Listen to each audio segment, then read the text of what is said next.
Hey, good morning, students. Let us today start the next module. Last time we have finished the first module, and you all have submitted assignment based on the first module. Something one student is left to submit the assignment. So let it be. Let's today move for the next module. And the next module of this course is the vacuum physics. What are the topics that we are going to discuss in the complete module is importance of the field applications of the vacuum, kinetic theory of the gases, which you have already studied in some earlier standards. In deep, you have studied the kinetic theory of gases in TYBSc also. The impingement rate of the molecules on the surface, average velocity of the gas, mean free path, gas transport properties. It may be a thermal conductivity, viscosity, and diffusion. Various ranges of the vacuum gas, conductance and impedance of the vacuum line, pumping speed, flow of a gas through aperture, elbows, tubes, etc. for viscous and molecular flow regimes, pump down time, and numericals based on this. And the reference that you can use for this module is the Vacuum Technology by A. Roth. I don't know whether this book is available in the library or not. It may not be available. You can get me this book from me and get a Xerox. So let's move for the first topic of the chapter. Now, before proceeding to the actual first topic of the chapter, so let's go through basic things of the chapter, which you have already studied in some earlier standards. So let me revise what is meant by vacuum. And there is a relation between vacuum and pressure, isn't it? So high vacuum means low pressure. There is inversely proportionality between pressure and vacuum. Please keep this in mind. This is very important, isn't it? So what is a vacuum? Vacuum refers to a space filled with a gas at a pressure below atmospheric pressure. That is, at atmospheric pressure the density is low and its density is less than if 2.5 into 10 to the power 19 molecules per centimeter cube, then it is called as a vacuum. In general term, the vacuum includes nowadays about 10 to the power 19 orders of magnitude of a pressure or a density below that, corresponding to the standard atmosphere. The lower limit of the range is continuously decreasing as the vacuum technology improves its pumping and measuring techniques. Now let us try to understand what is meant by mean free path. What is the mean free path? Mean free path is the average distance that molecule travels in a gas between two successive collisions with other molecules of the gas, isn't it? And what is the time to form a monolayer? It is the time required to freshly clean surface to be covered by layer of the gas of one molecule thickness. This time is given by a ratio between number of molecules required to form a compact monolayer, about 8 into 10 to the power 14 molecules per centimeter cube, and molecular incident rate at which the molecule strikes the surface. Let me explain somewhat deep about mean free path and time to form the monolayer and molecular density as well as the vacuum. So we know that on the air the vacuum is achieved by pumping on a vessel. The degree of vacuum increasing as the pressure exerted by the gas decreases below the atmospheric. Measuring the system absolute pressure is the traditional way to classify the degree of vacuum. Thus, if we speak about low vacuum, high vacuum, medium vacuum and ultra high vacuum, then vacuum corresponding to the regions of lower and lower pressures. At very first approach, the limit of these various ranges may look as an arbitrary, since each of the range there are specific kind of pumps and measuring instruments. In fact, each of these various vacuum ranges corresponds to a different physical situation. In order to decrease these situations, it is useful to utilize the concept of molecular density, mean free path, and the time constant to form a monolayer, whose definition just we have studied. So these concepts, which are related to the pressure as well as to the kind of a gas and its temperature.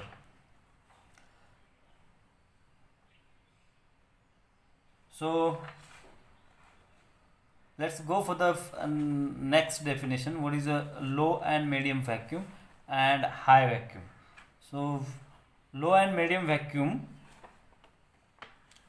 is the number of molecules of the gas phase is large compared to that covering the surface. Thus, in this range, the pumping is directly towards the rarefied, the existing gas phase. The range extends from the atmospheric pressure to about 10 to the power minus 2 torr. This is 10 raised to power minus 2 torr. Next term is high vacuum. Now, what is high vacuum? High vacuum is the gas molecule in the system are located principally on the surface, and the mean free path equalize or is greater than the pertinent dimensions of the enclosure. Therefore, the pumping consists in evacuating or capturing the molecules leaving the surface and individually reaching the pump. This is the range where particles can travel in the vacuum enclosure without colliding with other particles. So this range exceeds from about 10 to the power minus 3 to minus 7 torr. So if the vacuum is between this 10 to the power minus 3 to minus 7 torr, then it is termed as a high vacuum. And of course, ultra high vacuum will have its value greater than this. So its range is mentioned below. Just you can go through it. So if the vacuum range is between 10 to the power minus 7 to minus 16 torr, then it is called as ultra high vacuum. And in case of this ultra high vacuum, the time to form the monolayer is equal or longer than the usual time for as compared to the laboratory measurements. Thus, clean surface can be prepared and their properties can be determined before the absorption of the gas layer. This vacuum range exceeds from 10 to the power minus 7 to minus 16 torr. Lower limit decreases with the progress of the technology, isn't it? So let's go for the next one. Now this is the name of the scientist Hobson in 1973 calculated that a pressure of 10 to the power minus 33 torr, which is very high vacuum, can be achieved by using the cryo pumping, and low vacuum means less mean free path and high vacuum means a large mean free path. If there is very high vacuum, that means no particles are exist in the chamber. Suppose we are considering a particular chamber where the vacuum is very high. If the vacuum is very high, that means no particles are exist in that particular chamber. If there is no particles exist in the particular chamber, it means the collision of the particle is very less. And if there is no collision of the particle, means large mean free path is there between the particle. Less mean free path between the particle, that means low vacuum. Low vacuum means there is more number of particles possibility of existence in the particular chamber is there. If the more number of particles are exist, collision between the particles can increase, and in increase in collision of the particle means less mean free path. So let us discuss something about the collision of the gas. If the total pressure in the vacuum chamber decreases, then the composition of the gas phase changes as well. In the low vacuum range, the composition of the gas mainly resembles that the atmosphere.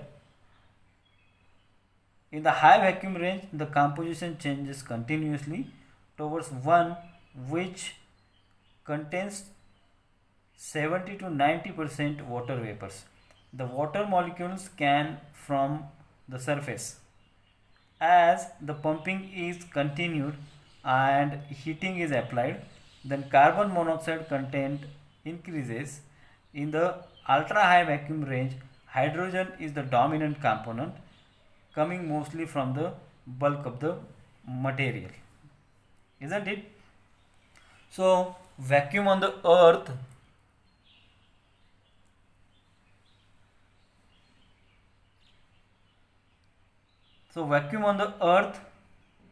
or nature uses a low vacuum techniques in some of the functions of life of animal, but no natural high vacuum is known on the earth. Some of these applications are very vital as our own respiration. Others like the vacuum action of mosquitoes and etc. There are various animals which uses this vacuum techniques also. So human beings are pumping about 10 to the 740 tur during their respiration and may achieve pressure as low as 300 tur by suction. The octopus is also able to achieve the pressure about 100 tur. So pressure and vacuum are inversely proportional to each other. So therefore sometimes we are using the pressure terms here and sometimes we are using the vacuum terms. So you must be able to recognize what is the difference between vacuum and pressure here. So vacuum in, now we have briefly we have considered some examples, human respiratory system and some animals like octopus and all. Now let us try to discuss the vacuum in the space. So vacuum in the space, as the pressure of 760 tur at sea level is a result of atmospheric pressure. It means that the atmospheric pressure is about 760 tur. The pressure decreases with the altitude. As we go above the sea level, then the pressure goes on decreasing. You are knowing this fact already. Up to 100 kilometer altitude, we are getting some layers of the atmosphere. Those layers are called as troposphere and stratosphere. You might have studied these terms in some earlier standards, so you are quite aware with what is meant by troposphere and stratosphere and what are the ranges of these atmospheric layers in the atmosphere, right? So from sea level to up to 100 kilometer altitude, we are getting a troposphere and stratosphere. The pressure decreases quite regularly by the factor of 10 for each increase in altitude of 15 kilometer, which results in a pressure of 10 to the power minus 3 tur.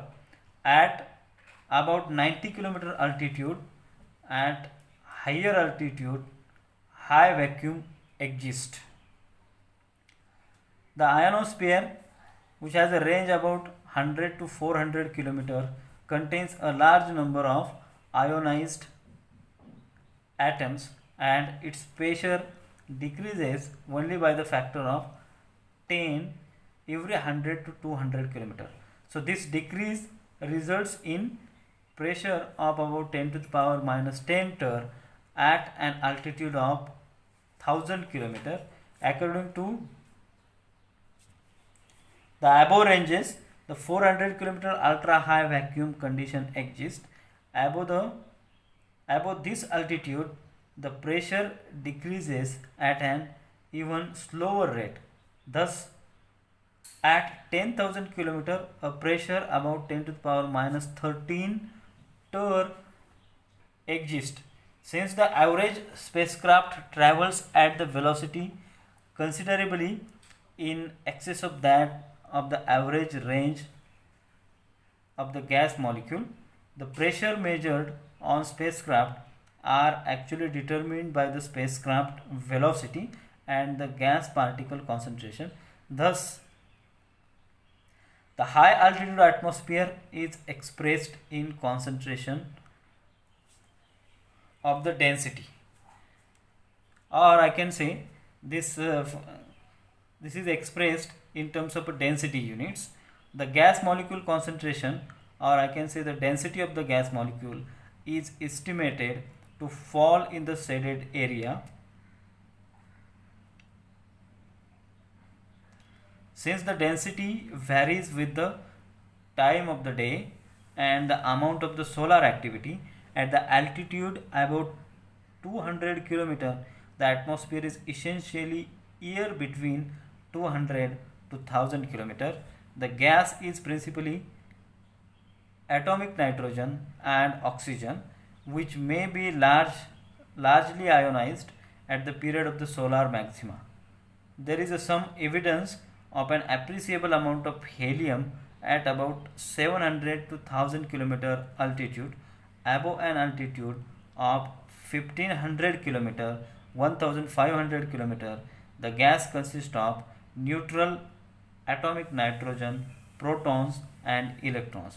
So these basic things about atmospheric layers must be known to us also. So that's why we have discussed something about the atmospheric layers which you already known, but still we decided to go through these basic things.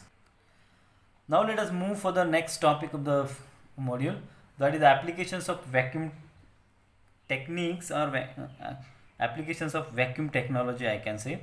The large variety of applications of vacuum can be classified either according to the physical situation achieved by the vacuum technology or according to the field where the applications of vacuum technology belongs. So I can consider the first case where you can achieve the low pressure. What is the physical situation? Physical situation is achieving the low pressure. What is its objective? Objective is to achieve this low pressure. And what are its applications? The applications of achieving the low pressure is holding some object, lifting that particular object from ground level to the higher level.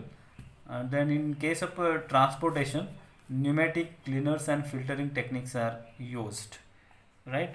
So obviously each of the applications of vacuum technology utilizes one or more physical situation obtained by rarefying the gas. Some of them achieve product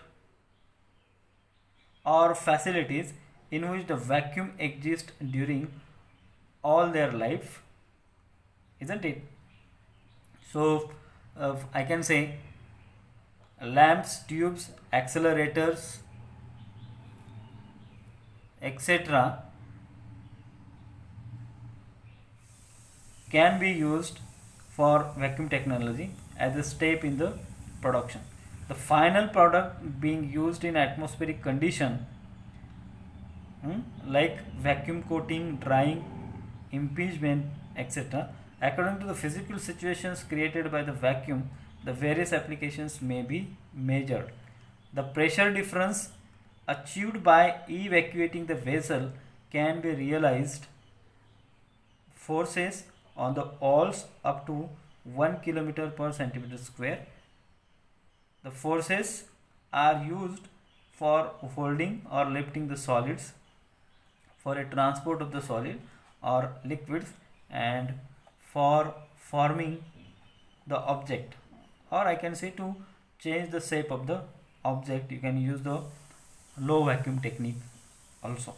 Plastic or rubber cups applied on the surface so that the air be excluded from the cup can be hold small object.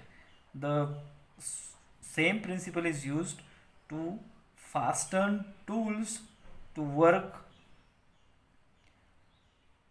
Here the middle part of the large rubber membrane forming the base of the tool is mechanically pulled away to form the vacuum enclosure with its periphery sitting on the table. By using sniffers which are evacuated after being placed with their mouth on the object to be lifted, very small object can be precisely lifted and transferred. So by using these techniques, relatively large objects can be lifted, like Heavy plates and cars can also be lifted using this vacuum technology, but these vacuum techniques needs a very low pressure, that means very high vacuum techniques also. If the mouth of the lifting cup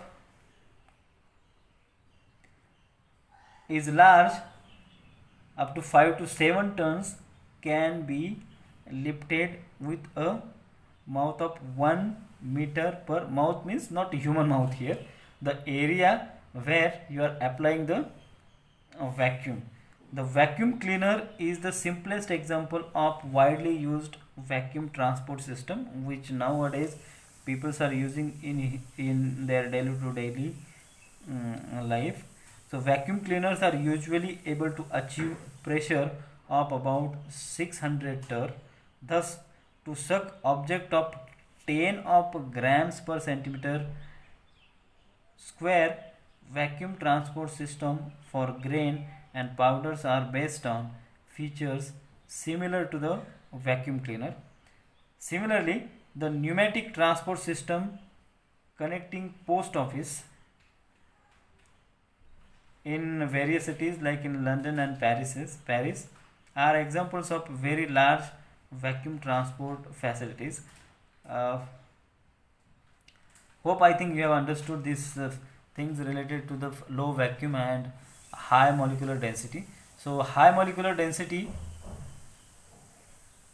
is used to remove the active atmospheric constituents, wherein the lamp and the melting and sintering, packing, encapsulation, leak detection techniques are used, or these are the applications for this low molecular density. Similarly, this low molecular density is also used to remove the dissolved gases, right?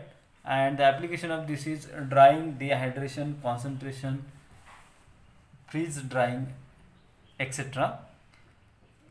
On the same way, the low molecular density is also used to decrease the energy transfer, thermal and electrical insulations, vacuum microbalance, space simulation. So these are the various applications of this low molecular density. Similarly, ultra high vacuum is used to avoid the collisions between the gas molecules. So this ultra high vacuum is generally used in electron tube, cathode ray tube, TV tube, photo cell, photo multiplier and accelerator, etc., which are very sensitive instruments where ultra high vacuum is used. And generally the main purpose of using this ultra high vacuum is to avoid the collision, to reduce the mean free path. Longer monolayer forming time is used to clean the surface, and this is used in the applications of frictions, adhesion, material testing for space, etc.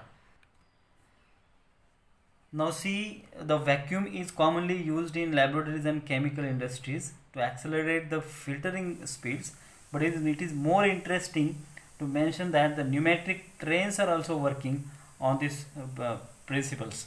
You can search on Google the pneumatic trains, you may find out the pneumatic trains are working on this principle in Dublin and in France also.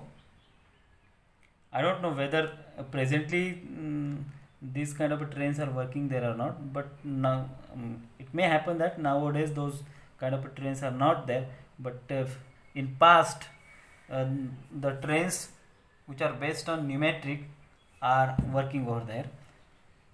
So this vacuum technique is mostly used in chemical industries and in laboratory for filtering the speed.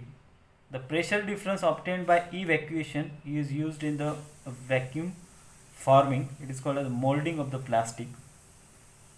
The necessity of removing chemically active constituent of the atmosphere like oxygen, water vapors by vacuum pumping appeared together with the invention of the incandescent lamp. In order to avoid oxidation of the filament heated at very high temperature, it must be an inert atmosphere. So this atmosphere is constituted either by a high vacuum or by an inert gas filled into the lamp after its evacuation at a high vacuum. The possibility of evacuating large chamber at a high vacuum level is used in vacuum metallurgy to protect the active metals from oxidation during melting, casting, sintering, etc., which we already studied in this table. Just I am explaining those facts. So vacuum packaging of the food or materials sensitivity to reactions with atmospheric component is used at a large scale in the industries. The level of evacuation being usually in the low vacuum range. The vacuum encapsulation of the sensitive devices, that is the transistors, capacitors, etc., is often carried out at high vacuum level. The leak testing technique using high sensitivity detector can control the tightness of encapsulation. Vacuum technology is used to remove the humidity from the food also, chemicals and pharmaceutical product and the cement concrete, etc. The occluded or dissolved gas from the oil, plastic, etc. The fabrication of the fruit juice and concentrated milk are example of large scale production based on the vacuum concentration. This process does not require extensive heating in order to evaporate the water or solvents contained in the product. By using the vacuum drying process in conjunction with the cooling, the products are first frozen and the water being then removed by sublimation. This is the basic feature of the freeze drying. In the products of a freeze drying, the final water content is very low, chemical changes are minimum, and volatile constituents are essentially kept in the product, like instant coffee making. Coagulation is avoided and storage properties are excellent in this case. Vacuum impregnation process consists in removing the dissolved humidity or the gases and filled their place by another material.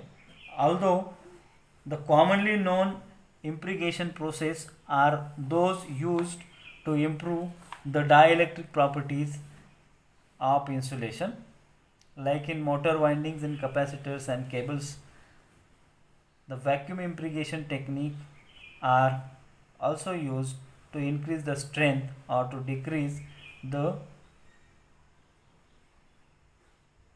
combustibility of the textile, papers or wood. High vacuum is a thermal and electrical insultant. This property is used in the Dever flask for the storage of the liquid air, nitrogen, helium, etc., as well as in the thermoflask used to keep cool drink or food. Both are double-walled flask. The space between the all being evacuated at high vacuum. The electrical insulation properties of the high vacuum are used in vacuum switches as well as in high voltage devices like accelerators and tubes. Vacuum considerations play a central role in fusion devices for energy production such as tokamaks and laser fusion systems, isn't it? So vacuum microbalance techniques are also used. This microbalance uses high and ultra high vacuum techniques to avoid any background resulting from the surrounding gas.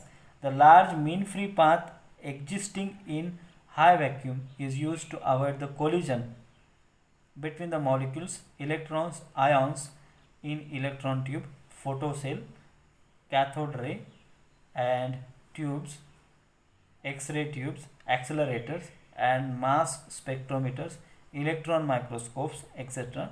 The techniques used to achieve high and ultra high vacuum in large accelerators and storage rings are discussed by coming.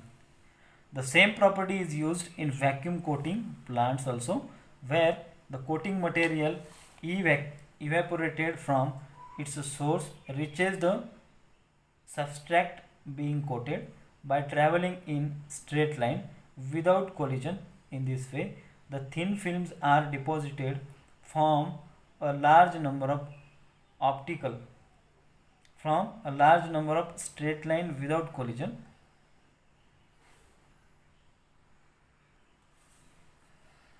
Molecular distillation is another field where high vacuum is used in order to obtain very high pure fractions by evaporating and condensing the molecules without any collision to other gas molecules. Ultra high vacuum permits to study the real properties of the surfaces